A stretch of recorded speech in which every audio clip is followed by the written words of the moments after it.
Good morning, everyone, and welcome to another episode of the Baltimore Presbytery podcast. This week, I am excited and delighted to welcome our guest and my friend, the Reverend Jennifer Barchi.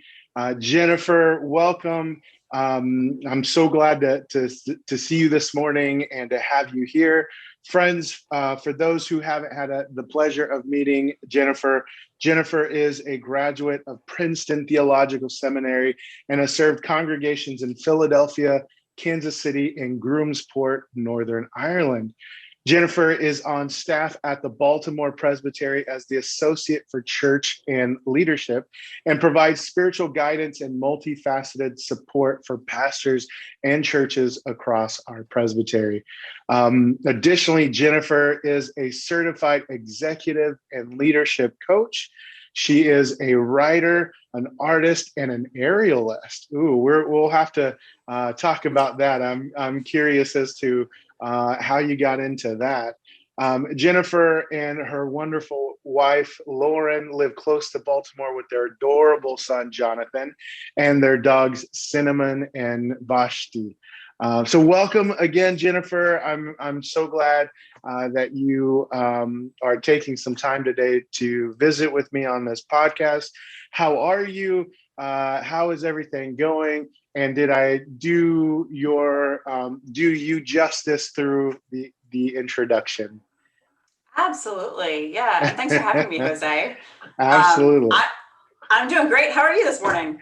Well, I'm doing all right. I'm excited. Every time we talk and we have conversations, I always walk away feeling so much better and informed, and I learn things. So I'm glad to share this conversation with others in our presbytery.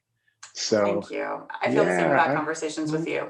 Well, thank you. So I did a little bit of an introduction, knowing full well that we can never really encompass who we are in a short little bio. But did I do okay on that introduction? Yeah, you did great. I'm happy to talk about the aerial at some point in here. Yeah. Well, I always get questions about that.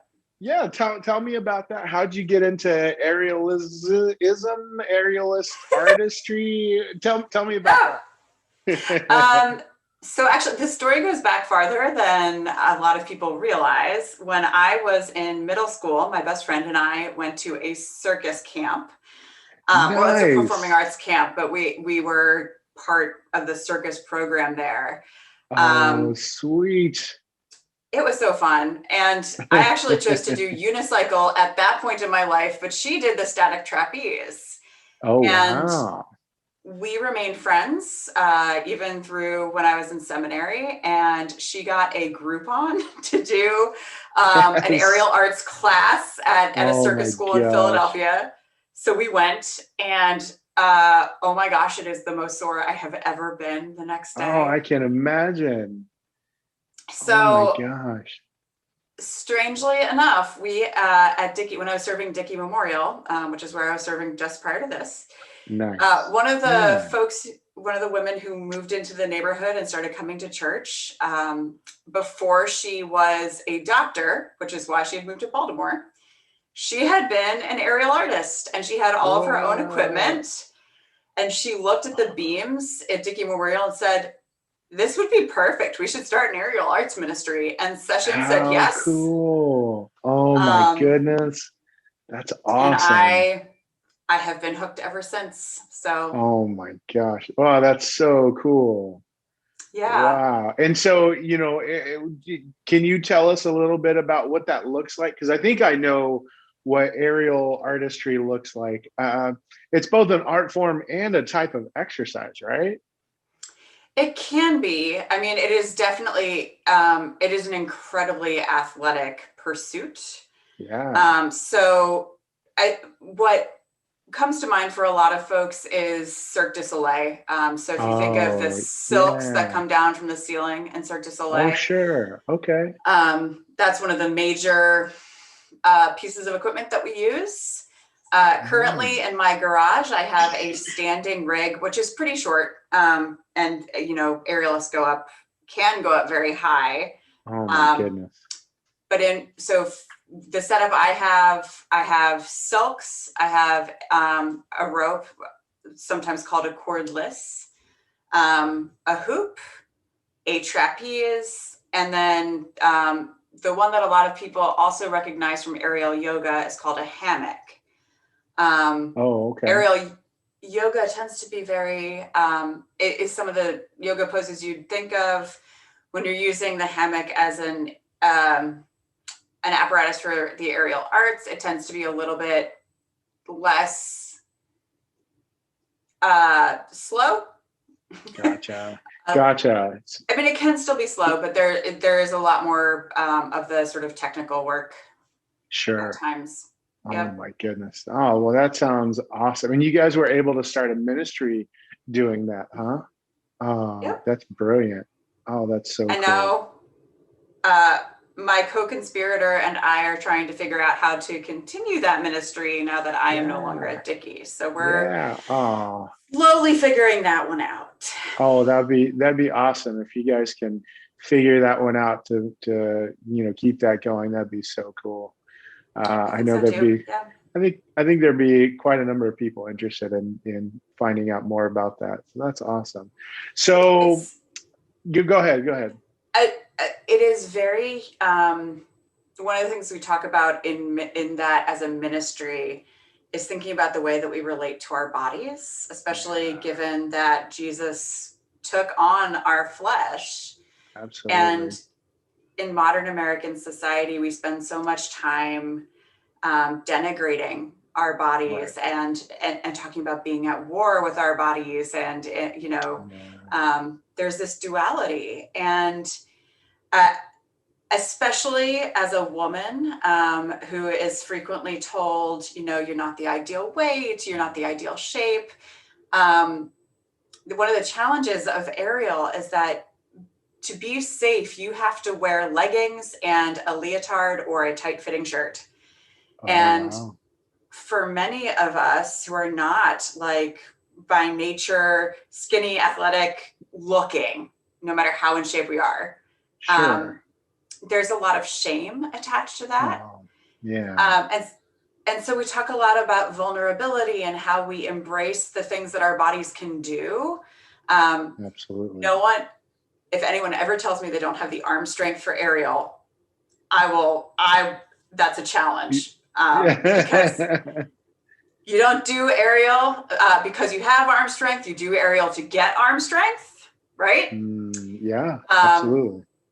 And so there's this, it is really a healing ministry of relating to our bodies differently. Absolutely. And then in bringing that into worship, it's also a challenging ministry to those who receive it, because there are a lot of folks who are made very uncomfortable by seeing women in, for lack of a better term, by seeing women in spandex, right? Now, it's not always spandex, but in tighter fitting clothing. In tighter fitting clothes, yeah.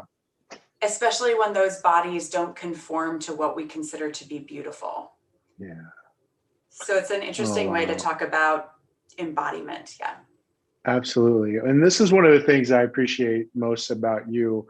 In our conversations, there's, we talk about all kinds of different things, but you bring this wonderful new perspective. And I consider myself pretty open and I try to have different perspectives on things and open to new perspectives. And I love our conversations when you can help me gain a new perspective. I wouldn't even have considered, the connection, first of all, with aerial artistry to the body, the embodiment and being aware of your body, which I do think is an important thing that we tend to, and for lack of better term, shun ourselves, and have this closed off understanding of who we should be. And when we open ourselves up and we liberate ourselves, we get a better understanding of who God wants us to be and how God sees us. And so for you to share that type of perspective is just, man, that's just so cool, Jennifer. Well, thank you. Again, these are the kinds of things that you and I always talk about, and I always gain this new perspective. So I appreciate it. And I would say it's one of your gifts, my friend. Oh, thank you so much, Jose. I mean, it's true. And I think that's so beautiful. So you obviously are a pastor. What was it? And you have this wonderful way of connecting, different perspectives and aspects of ministry. Can you tell me a little bit about yourself, like your background, and then ultimately, like, how did you hear or feel or sense your call to ministry? Yeah. Okay. I know, easy question, right? Easy, No. So I grew up in Philadelphia, or just outside of Philadelphia. And I grew up in a family of scientists and who also happened to be atheist, agnostic, different relationships to religion. Sure. Yeah. And I really would, as a child, would never have said, I'm not even sure that I could have conceived as pastor as a profession when I was growing up. Like, that was not, in middle school, my parents did decide, interestingly, that my brother and I should go to Sunday school. And this was at an Episcopalian church. Wow. For less than a year, when I was in first grade and my brother was in third, I think. And as my mom tells this story, because my mom is the one who's agnostic. She enjoyed going to church as a youth, but would say that, she doesn't know. And it was, like, fell out of being a part of her life. Yeah. But my dad felt like it was important because it was what you did. Not for religious reasons, but for essentially kind of like social standing. Yeah. So that was my first introduction. I remember nothing of it. Understandable. Yeah. And then, so I actually started going to a Quaker school when I was in middle school. So 5th through 8th grade, I went to a Quaker school. And I fell in love with meeting for worship, which for middle schoolers was 40 minutes long once a week. And every Wednesday you would have meeting for worship, and then you would spend most of the day doing service. You would volunteer. Wow. And I loved it, Jose. I loved it so much. And that's saying something, because everything else in my life at that time, I kind of hated. So gotcha. It was in those years that my depression started to get really bad. Okay. But meeting for worship, whoa, that was a thing. And I wanted to go back to public school because that's where I still had a group of friends. And my class at my friends at my Quaker school just happened to be, apparently the teacher said it was the worst class I'd ever had. Oh, no. So wow. I went back to public school to be with my friends. And I knew that I wanted to keep something like that. And we had just moved, and it just so happened there was a small Presbyterian church down the street. And I could walk. So I started walking to church. And by yourself? By myself. Wow. Yep. That's amazing. You know what? It was important to me at the time. And I mean, like, obviously it still is important to me, but. Sure. And there was like a brief moment in there where I thought it was perhaps the first time that I had seen a woman in a pastoral role. Oh, wow. Yeah. But it's the first time that I thought, is this something I might want to do? And the immediate response was, nope. What does she do what does she do during the week? Right. Is it just preaching and leading Bible study? Nah, that's not my thing. So, I actually, we got a new pastor. I have a very complicated relationship with the whole interim thing, because when I started going to church, we had an interim, and I just grew so attached to her. Oh, And then they called a new pastor. And I was going off to college anyway, but it was around then that my parents got separated, and I was very angry. And so there was a hiatus from church altogether. Sure. Moved across the country, went to Stanford for college. Majored in international relations. I was studying to be an intelligence analyst, actually. Oh, I didn't know that about you. I was. Wow. Fun fact. We had a CIA agent in residence. I took all of his classes. Wow. He and I developed a pretty good relationship, and he was very encouraging of me doing that. He actually also happened to be a Christian, and it was about that time that I started going back to church, at the church on campus. And I will say, at the time, and this is still true to a degree, so the church on campus was actually an Episcopalian church. And so they did Compline every Sunday night. And it's an evening service. They had if you ever go to Stanford's campus or look it up, Memorial Church is a hugely ornate church, especially for a campus. And it's got mosaics inside, some of which have like gold in them. It's got this huge dome. Wow.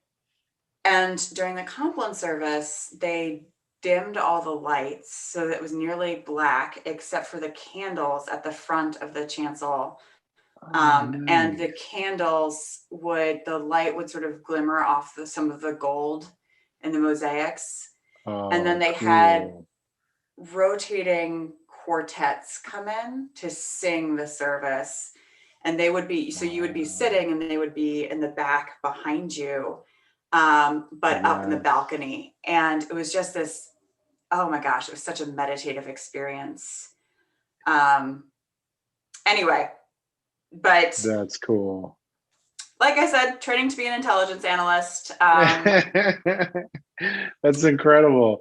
And then, so what ultimately got you to seminary? Where did that come from? Yes. So I will say, there is a running joke in my family that being a pastor is just a cover. And that I actually decided to enroll with the Directorate of Operations of the CIA, which is it's the like agent arm. Oh my because gosh, that's awesome. I remember, and at the time, like seminary wasn't even on my radar, but I remember after going, the CIA, the FBI, so many of them all have info sessions on Stanford's campus because they're recruiting.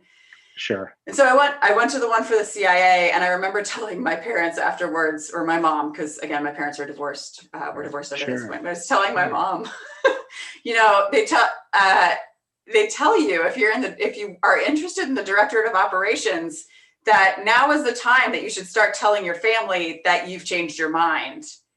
So, of course, at that time, I hadn't changed my mind, and I didn't want to be, I just wanted to be an analyst.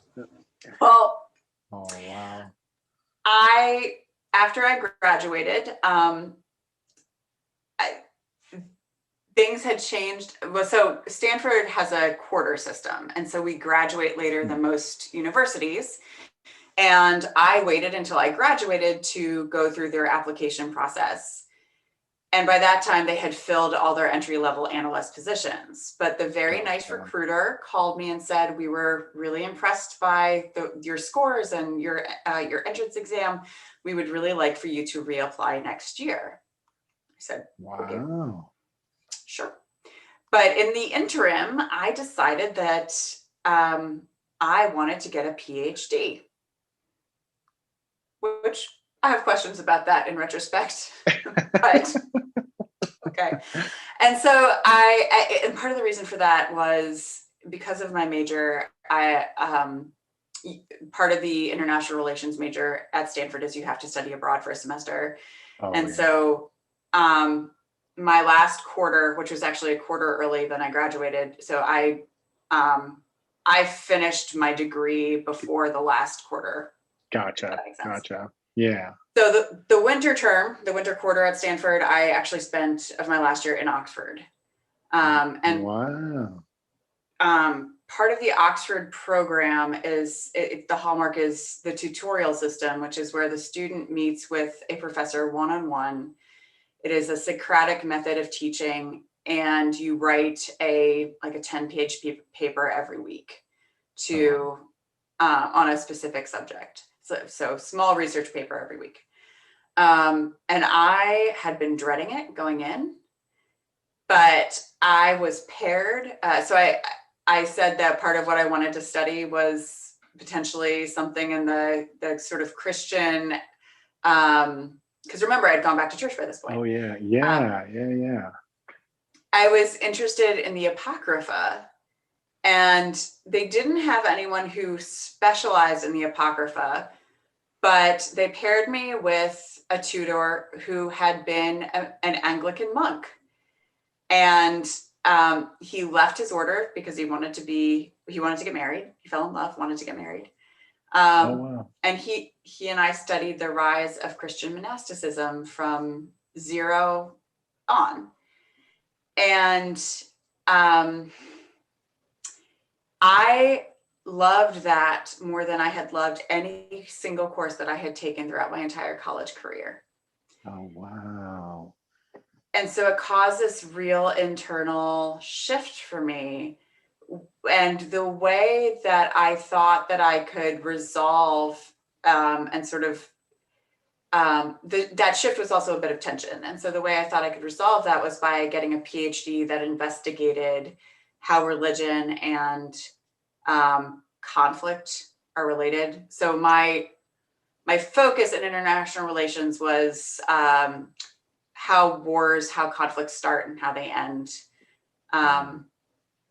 And I'm going to say this right now because this is a misconception that so many people have, and I feel like this is a PSA. I will never forget one of my professors when it was actually my advisor when I was telling him that I was interested in studying the relationship between conflict and religion. And he said, sure. Just remember, no conflict is about religion. All conflict is about resources.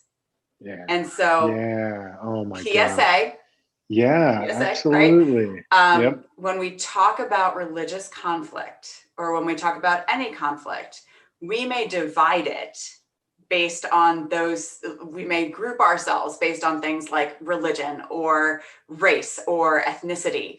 Right. But in actuality, what conflict is about is resources. And those resources could be power, it could be water, it could be land.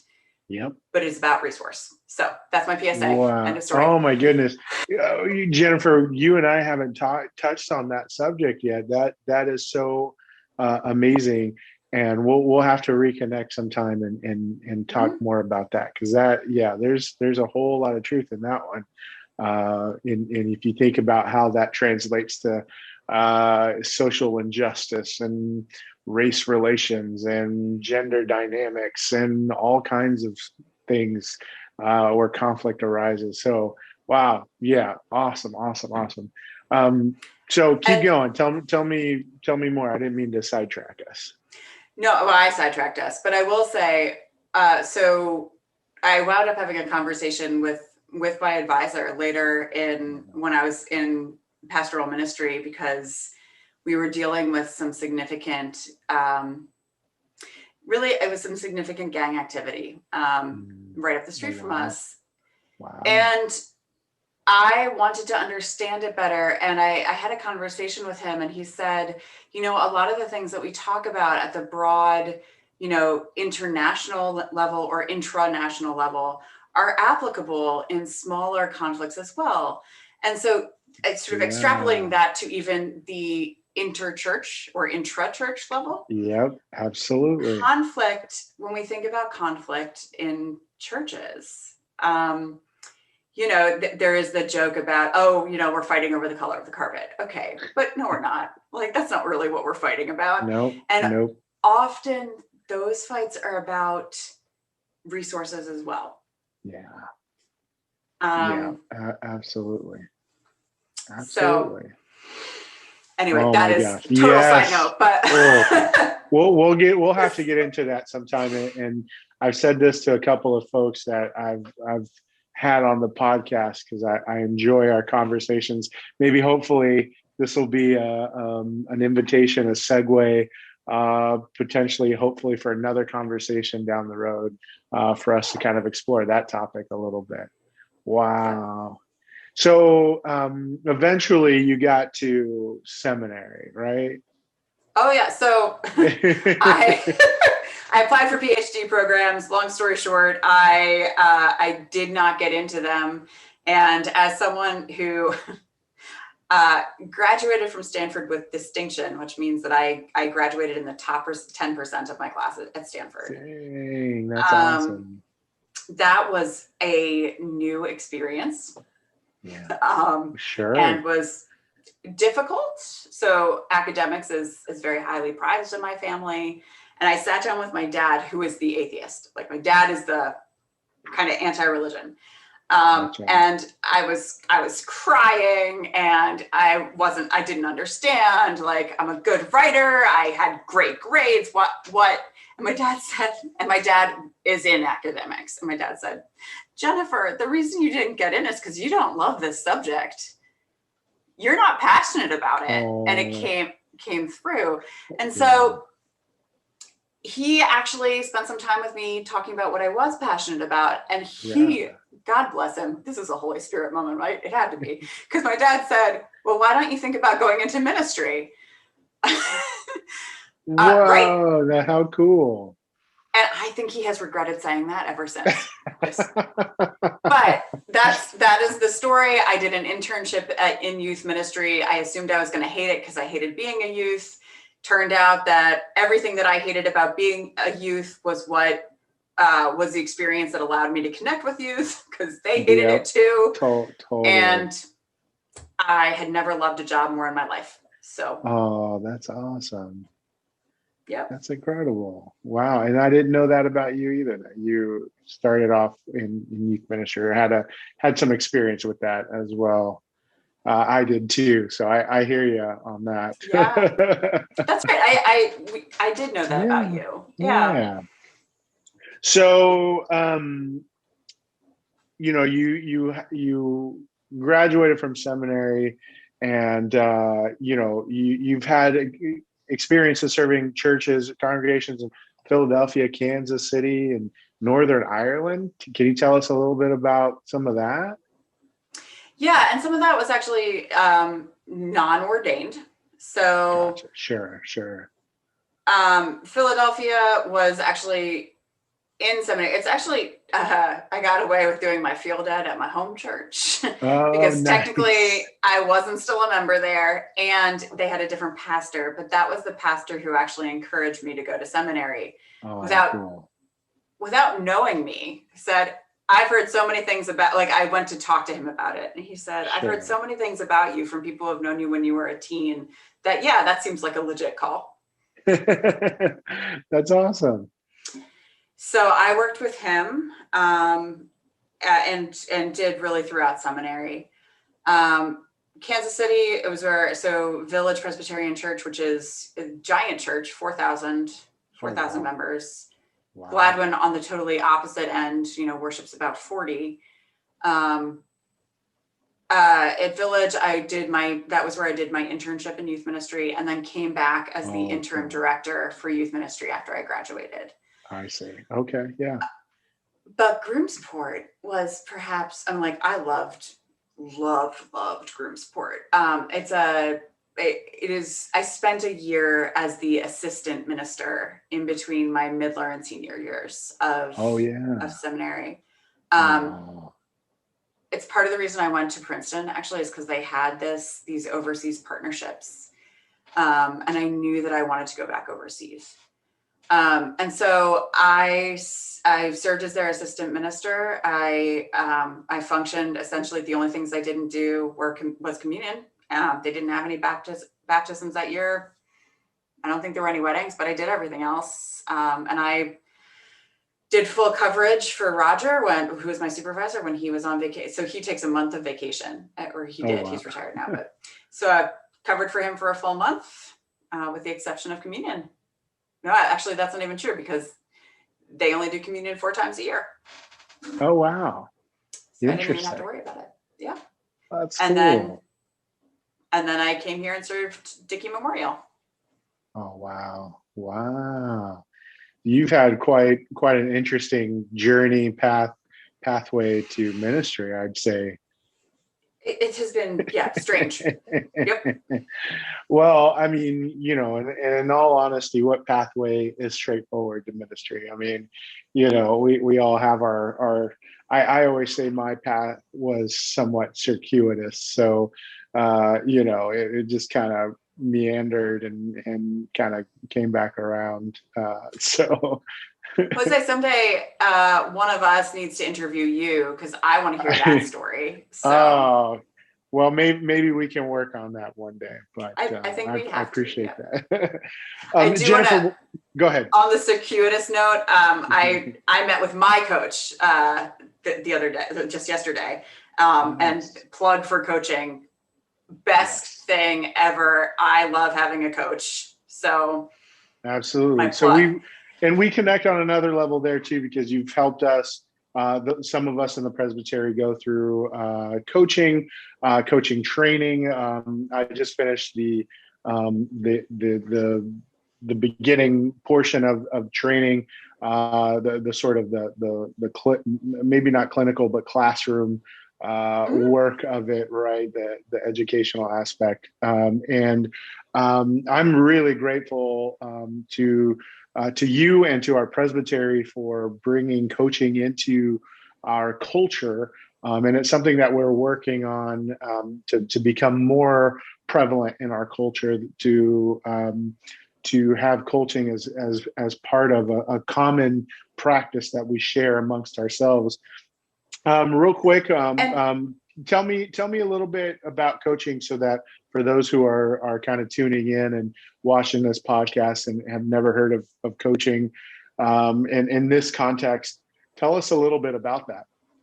Yeah, I think a lot of people have this preconception that coaching is a remedial thing. So if you're struggling, a coach is what you need.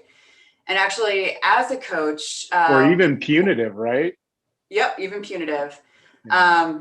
One of the first things that I learned as a coach is that coaching is not for situations like that. That's actually you really don't want to call a coach in then.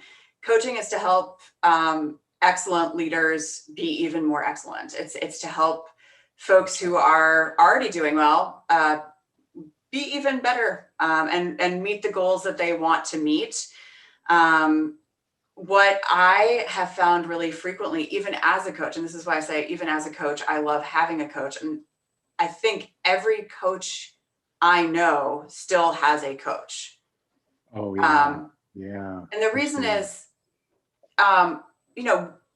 even as someone, and I think a lot of pastors could relate to this, a lot of therapists could relate to this, all the questions that you would ask someone else, but another person, having another person ask you the questions makes you say it out loud. But they'll also ask questions that you wouldn't consider. And they will help to reframe things so that you just have a more clear picture of the landscape that you have and the places where you really want to grow. A really good coach will almost act like an excavator. It's one of the things, probably because my son is in love with Good Night construction site, and the excavator is his favorite. He's got a stuffed excavator now. Okay. Oh, anyway. That's cool. Yeah.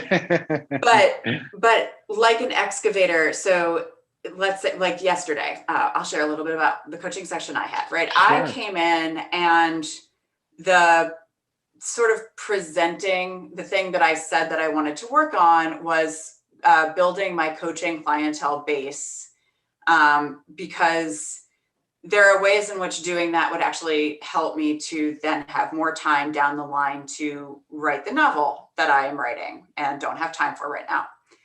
And so we started to get into this, and as he is excavating, as he's asking these questions that sort of lift up what is keeping me stuck. One thing is being really honest with myself that I don't want to be a solo entrepreneur. It's not a lot, that is not aligned with my core values, Right. Which was a realization that I hadn't had, and caused me to really shift and rethink the way that I was going to approach then building a client base. Gotcha. But two was analyzing what it was that, why I kept putting this off. And it had to do with fear, and my fear of, one, rejection. Sure. And then this goes back to my novel, right? So if I put off this, then I don't have to work on my novel. And there's a fear of putting the novel out there in two ways. And the one is, what if no one likes it? Right. But the other is, what if people do like it, and then I lose sole control of those characters? Yeah. So, but do you see? So a good coach will sort of excavate so that as you are thinking about the goals, the way that you want to move forward or grow in your leadership or in any practice, right? Or in an area of fulfillment in your life, it's not just the surface level, it's getting to what is really underneath that is keeping you stuck right here, right now. And then working with you, and really it's being a partner with you as you set the plan to move forward in ways that are reasonable for you, that you actually want to do, right? So my coach asked me about, did I want to, what goals did I want to set around the solo side of things, right? Like about putting myself out there. And I realized I don't want to, and I'm not going to. So I'm just off the table. And then they hold you accountable to it. So I would say my leadership as a pastor moved to the next level. Like I became a far better pastor when I got a coach, and it was getting a coach that led me to wanting to be one, because the person I was working with so radically transformed the way I did ministry and how healthy I was in it. That's awesome. Well, and Jennifer, one of the things that you mentioned in there, and I think it's a misconception, is that the coaching doesn't direct you as a coachee, doesn't tell you what to do, doesn't give you, your structure and says, here are the, here's the template, here's what you need to do.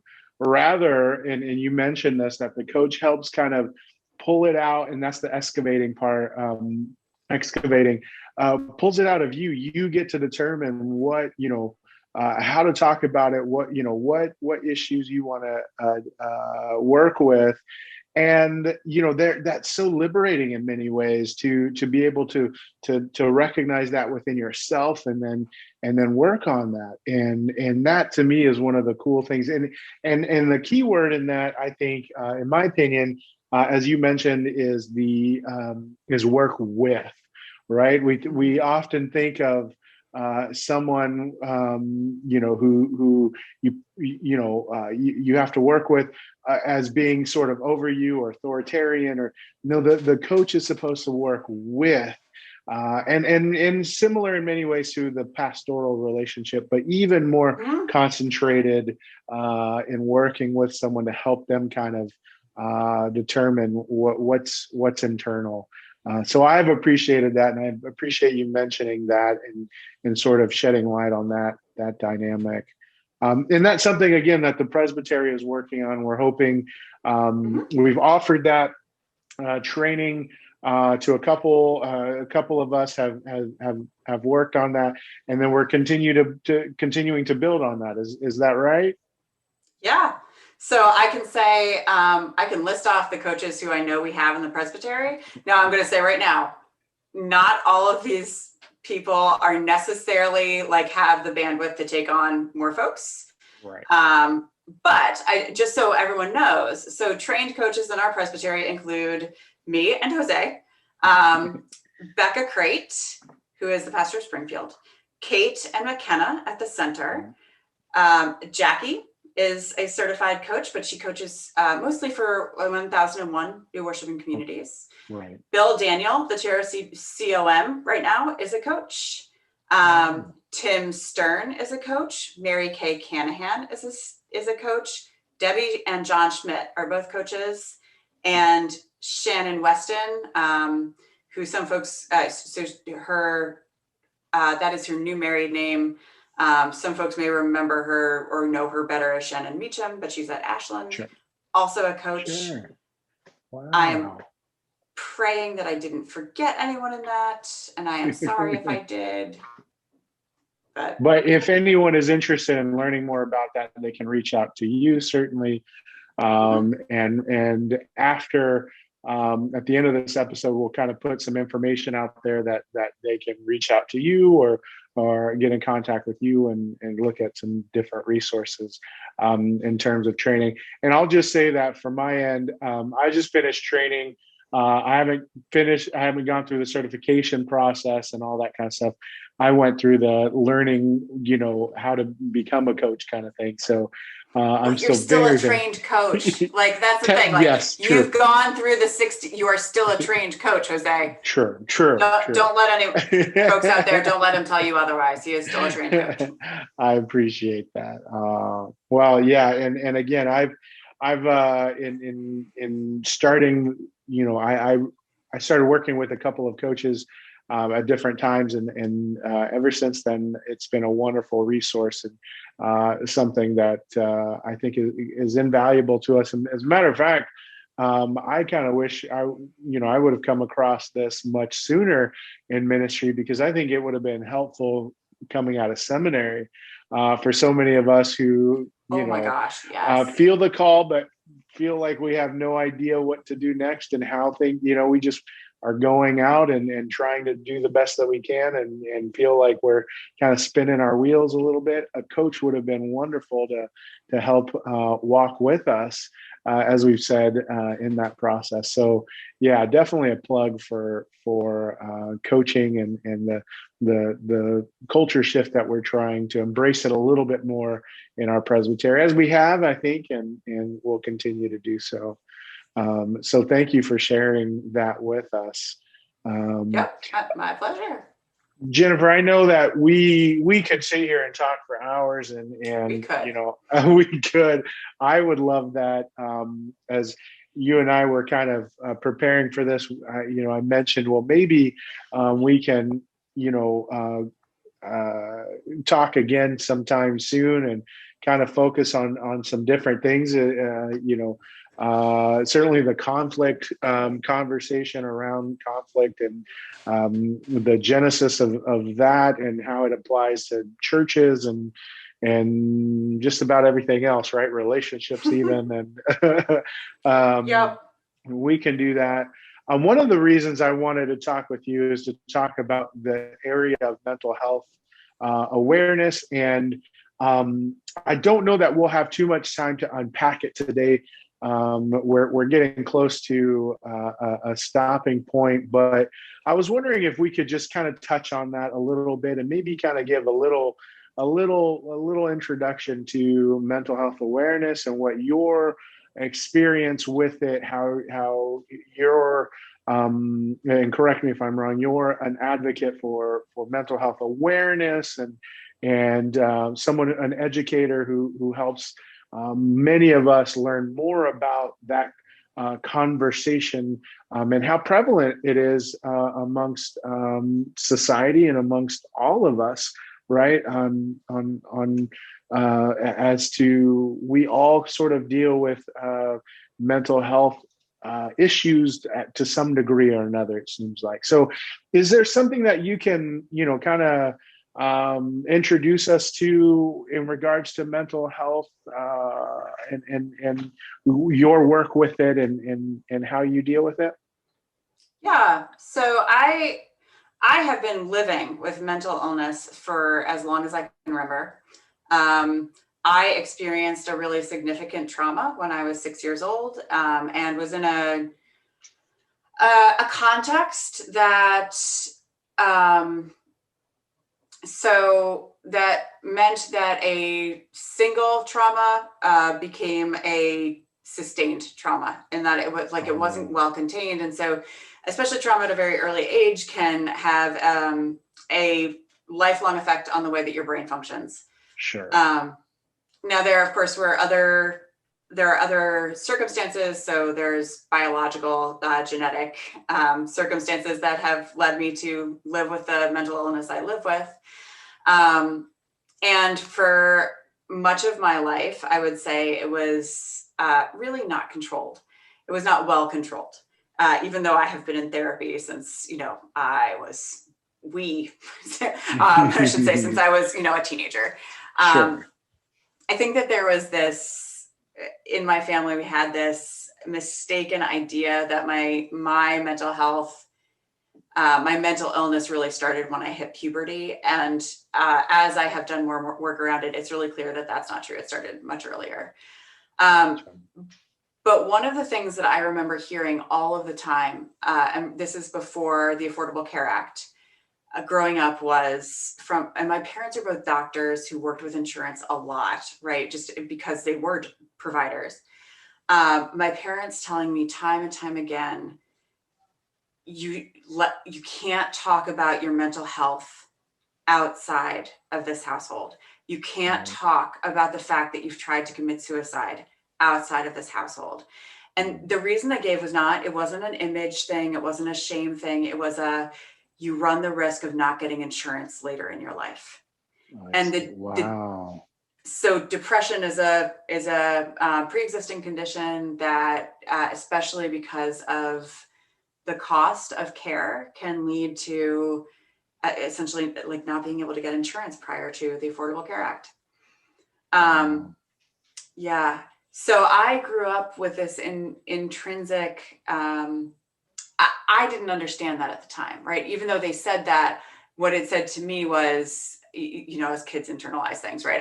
I felt a sense of shame and a sense of stigma, and I can't talk about this. And of course, there is that stigma in society, and it's more prevalent in some circles than others, and some cultures than others. That's right. And in so many ways, that just compounds the sense of isolation and the sense of marginalization that those who live with mental illness have. And so as I have grown older, as I have I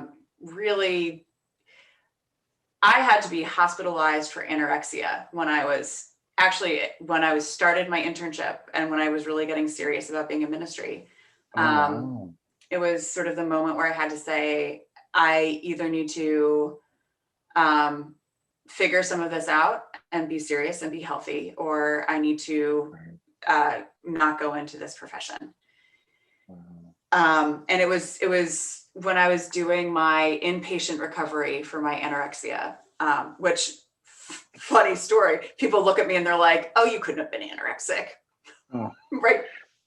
This again goes to bodies, right? And body image. Yes, I can be. Yeah, and then what is health versus not health, right? So me at 200 pounds is healthier than I was at my lowest weight, which I'm, not going to talk about, but and it's an interesting dichotomy, right? But it was in that space when I really started to get serious about taking care of my mental health, that mental health awareness, and this is at the same time as I am working with youth. Oh yeah. Sure. And the youth I was working with were very privileged from very affluent areas and had serious mental health issues that were not being addressed for a variety of reasons. Sure. Not by family and not by the church. To the point where, so this community had an alcohol issue. And when I came back as interim director for youth ministry there, one of the students at the local high school, over Thanksgiving break, was with a bunch of friends, got drunk, and they were riding ATVs drunk without helmets, and it flipped and he died.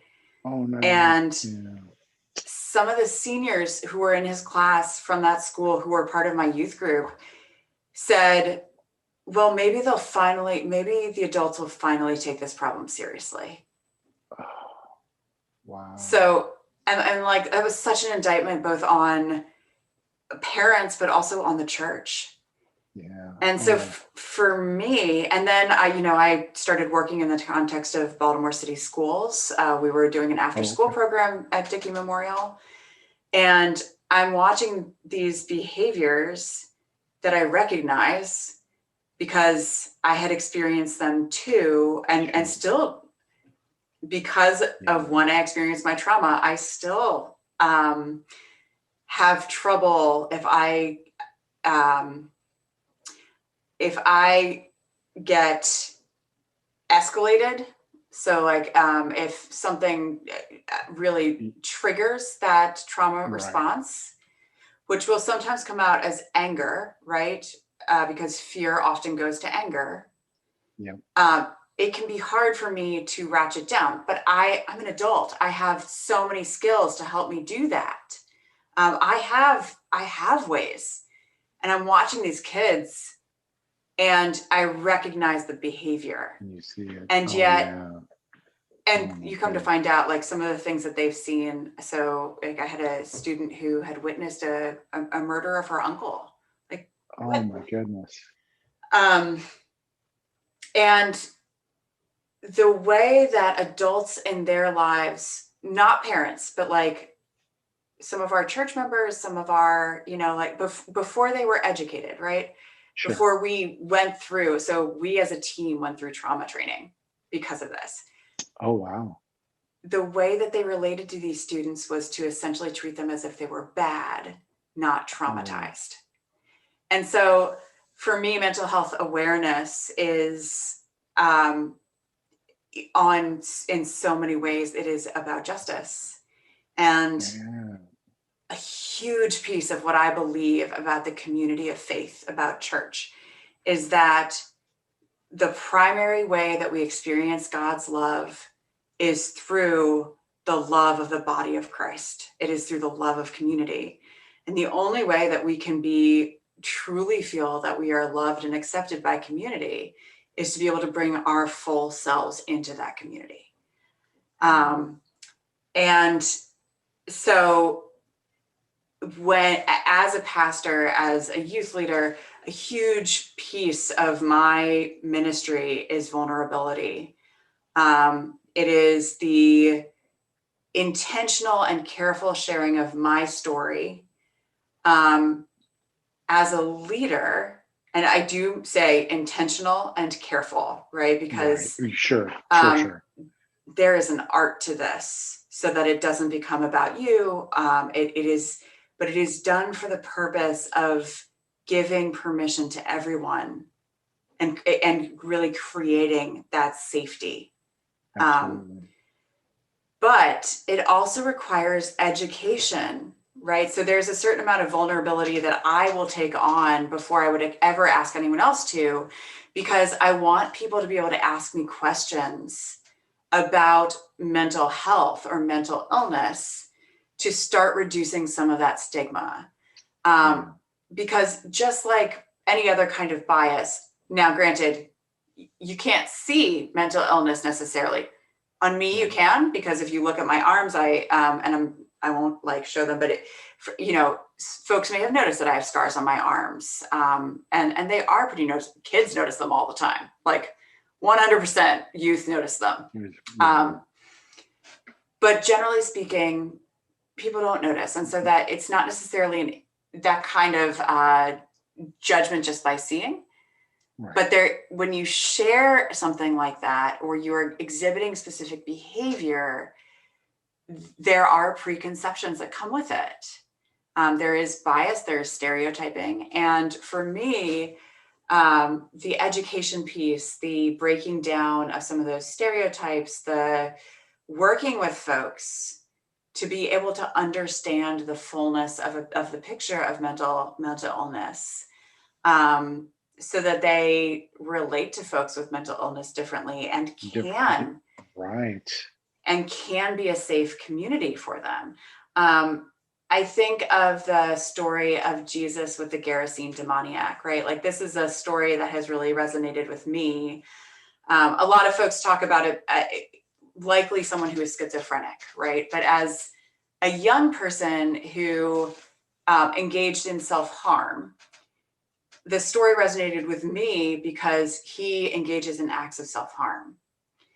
And yet Jesus is not afraid of him or of the way that he's acting. Jesus doesn't say, "You're weird, I'm leaving."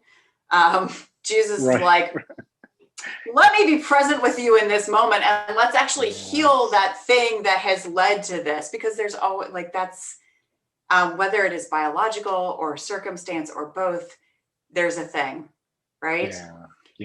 And Jesus heals him, and this is, like, a lot of people, there's an interesting relationship here, right? Then Jesus says, "No, don't follow me, like, go and tell your community, go and spread the word."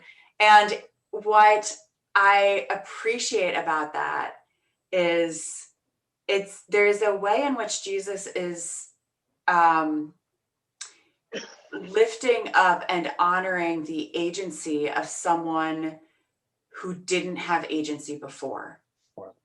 So it's this sense of, Jesus is not saying, you know, like, you are less than, so you really need to, like, you need to be near me so I can just, like, keep taking care of you.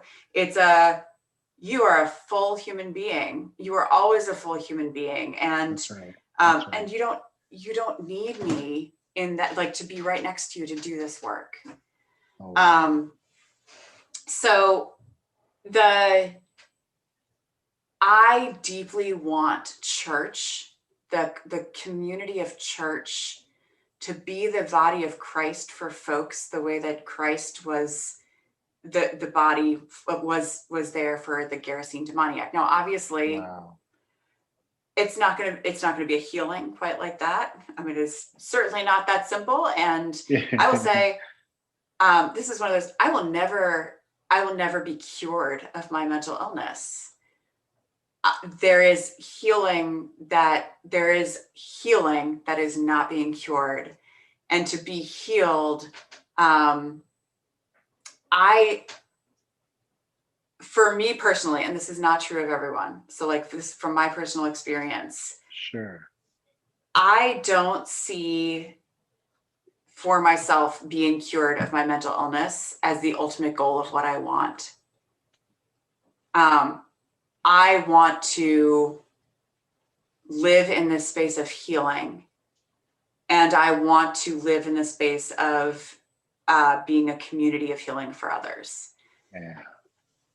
There is a lot of stigma in the church about mental health. There is a lot of stigma. I should say I have heard from folks that there is fear, especially on the side of pastors, about sharing mental health struggles. Because, oh my gosh, I might have to take a leave of absence, or I might need extra help. And then what does that mean for my congregation or my pastorate or my position?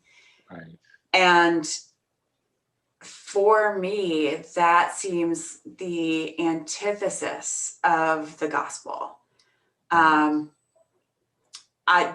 Christ wants us to live and live abundantly. And the way that we need to do that is by deeply taking care of ourselves.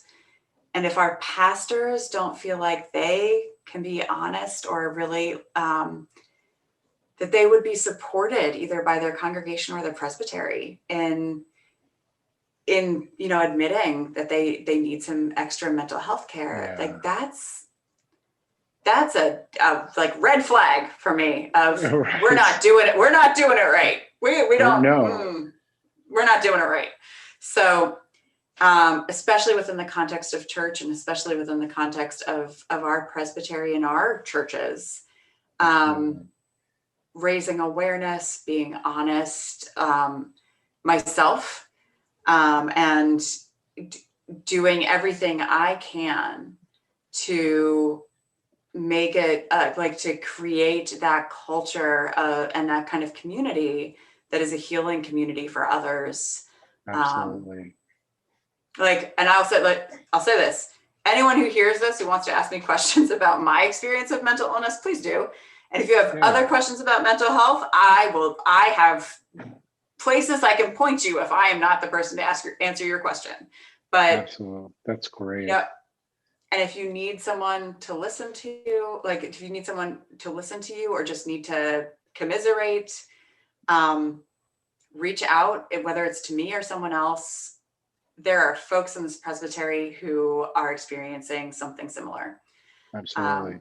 Seek support. And you bring up such a great point. I think culturally, pastors, speaking of pastors, as you and I share in that, as pastors, we have certain expectations that are put upon us to be perfect models of people and humans and parents and whatever, what have you. And the reality is that we're just, like everyone else. We all have, so to have these expectations that are not realistic adds another level of stress. And then you, as you mentioned, stigmatize mental health to, oh, well, you shouldn't be dealing with this, or you don't, that's wrong. It's unfair. And so, that's something that we all need to work on in our communities, in our congregations, in our churches.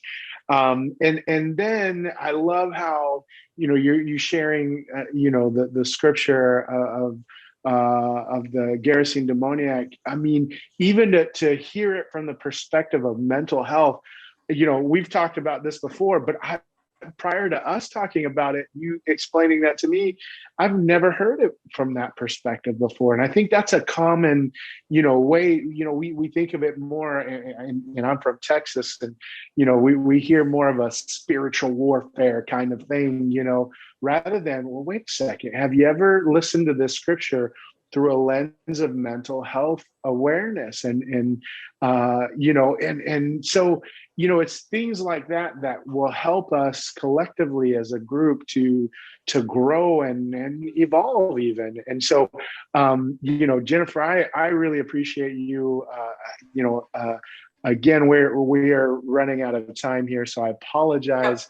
No. But just like always, our conversation, time flies. And so I'm so glad that you were able to share that. I hope that this was just a little taste of maybe a conversation or two we can have down the road.